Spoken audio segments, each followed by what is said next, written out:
Hey everybody, this is Blake here, and welcome to my review of Machete Kills. I honestly wasn't sure I wanted to see a sequel to Machete because while Machete made for a great fake trailer, when stretched out into a full-length feature, I just didn't feel it worked quite as well. Now, I did enjoy it more than not, but I thought it was more entertaining in parts than it was as a whole. I felt that there was quite a bit of padding, too many subplots, too many characters that I felt were interesting in themselves, but at the same time, they weren't fleshed out enough to really contribute a lot to the overall movie. The probably most prominent example was Lindsay Lohan's character, who becomes like this badass nun at the end. Didn't really make a whole lot of sense, and it didn't really feel very relevant. So in the end, like a lot of these ideas just kind of felt like they were there to stretch out the running time some more. So I felt it was really awkwardly paced, and also I wasn't sure I liked its social commentary. I was sort of split about that because I felt that it kind of portrayed had a very hostile yet naive message about immigration and stuff like that. Maybe it hit home more to me because I live in Arizona, but I just didn't like really how they forced that down our throats. But at the same time, it was intended to be an homage slash send up to the exploitation film, and exploitation movies oddly had quite a bit of that, so I could at least forgive that aspect of Machete. Um, so when it came to them making a sequel, on one hand, I was hoping, maybe they'd fix the mistakes of the original and, make a much more entertaining movie, or maybe it'll just be the same shit all over again. Because let's face it, if the word padding comes up in a review of any movie, that means they didn't have enough ideas to fill a full-length film, and more than likely they would have used all the ideas regarding Machete in his debut movie. So I figure this might just be running off of fumes, and the reviews have been mostly negative, whereas oddly the critics actually liked the first film, so I figured more than likely it would be the latter. Turns out it's actually much more complicated than that. I've heard people refer to Machete Kills as a parody of exploitation movies. I actually disagree with that, but I could see where they're coming from because it's a lot sillier than its predecessor. In fact, I'd say it's so over the top that at times it does borderline on camp. Another thing, though, that you should be aware of is whereas the first film was kind of a send up slash homage to exploitation films, this one felt more like a spy adventure movie. I shit you not, the plot is more or less Moonraker.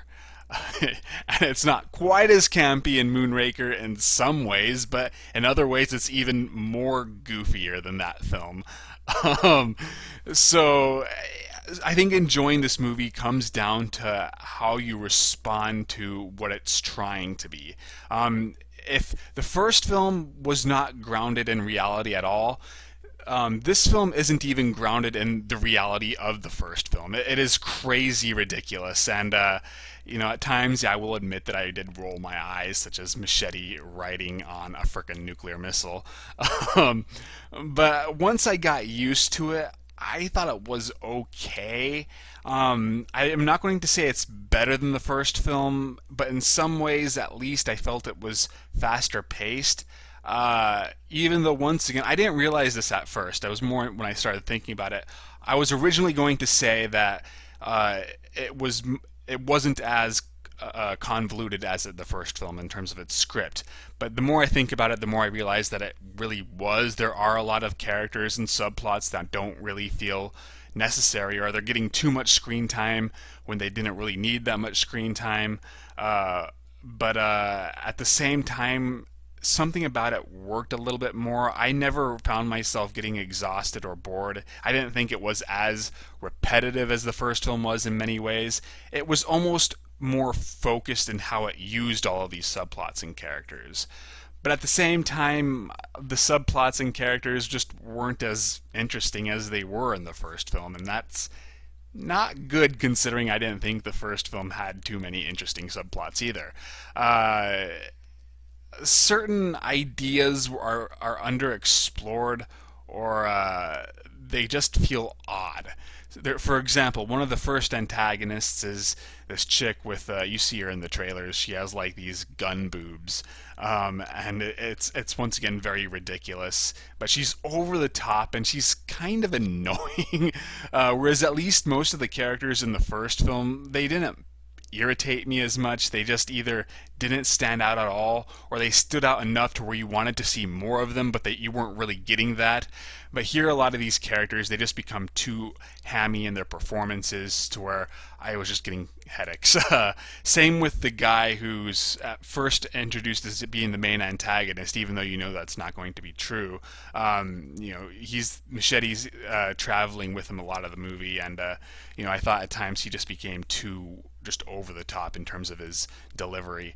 And then other people, I'm not even really sure why they brought back, such as Michelle Rodriguez's character. I did like that they finally resolved Tom Savini's character, though. I believe his name was Osiris. That really annoyed me in the first film, how he just drops out of the movie with no mention of what happened to him. Now, originally he was supposed to be killed in that movie, and they even filmed a scene, I believe, of his death, but I haven't seen it, and for whatever reason they cut it out. Well, he does return in this film, and I actually did like what they did with his character, even though, once again, underused, like every other character that's interesting in all of these movies, except Machete. There are also some really random scenes that have absolutely no context, like, out of nowhere they have this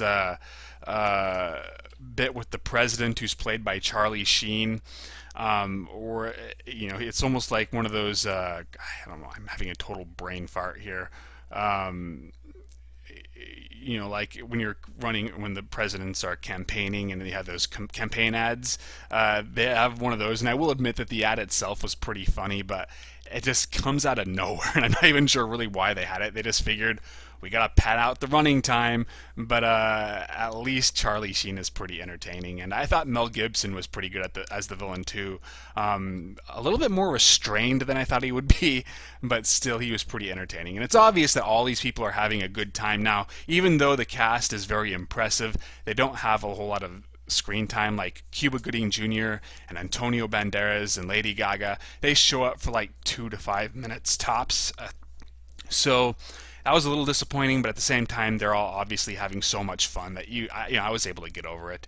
The action scenes, they're once again, like everything else, incredibly over the top, incredibly goofy, but they're pretty fun generally. My biggest complaints were the CGI was too much. I don't remember too much CGI in the first film, but I could be wrong about that, because I honestly only remember the parts I liked about the first film, and usually those parts involve practical effects. Well, here there's a lot of CGI, and some of the CGI gore is really, really bad.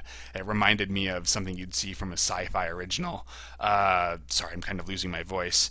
And then also, another thing I didn't like was there's this one reoccurring villain who constantly fights Machete, and this guy is obviously a really good martial artist. Well, it bothered me because obviously Danny Trejo cannot move as quickly as this guy, and it's just kind of awkward seeing this guy either slow down to keep up with Machete, or for some inexplicable reason Machete will be able to injure him when you could tell that they're on two different classes in regards to actual skill. I'm not talking in the movie, just in terms of the actors. Danny Trejo is obviously badass, and he's at least badass looking, but he's not as young as he used to be, whereas this other guy is just incredibly fast in his movements. I would love to see this guy in a martial arts flick, so that was occasionally kind of distracting, but otherwise the action I thought was still pretty entertaining, and there was enough of it too. As I said, one of the things I did like is I felt it was better paced. It wasn't as redundant as the first film was, and even though there's some padding, usually it never took me out of the movie too much. What else can I really say? Honestly, I think that's all I've got. Would I recommend Machete Kills? Short answer is, if you liked the first film, yes. But I can't just necessarily just say that and stop there, because it is a much different movie. The first one was much grittier, and it was a relatively normal film, even though it was being kind of a send up to exploitation movies. Whereas Machete Kills is just so out there, and it's like comparing Doctor No to Moonraker. And that's the difference between the movies in terms of tone. Maybe that's a bit of an extreme comparison, but it's the best one I could think of. And the truth is, I liked Moonraker too. Even though it's considered the worst Bond film, but it's going to really come down to how you're going to react to the kind of movie that it's trying to be. But I wouldn't say, once again, I'm a big fan of it. I'd say it's a little bit inferior to the first film, but at the same time, not to the point where I'd say I was disappointed. Both are, I think, I don't regret watching either of them, but at the same time, once again, I'm probably not going to watch either of them again. So that's all I've got. Hopefully you enjoyed this review. If you'd like to read my written review, the link can be found in the description. I've also done written reviews lately of The Lords of Salem and Killzone with Donnie Yen and Sammo Hung, so read those too. Follow me on Twitter. Will Critiquing the Critics be up this week? Probably not, but we'll see. Bye.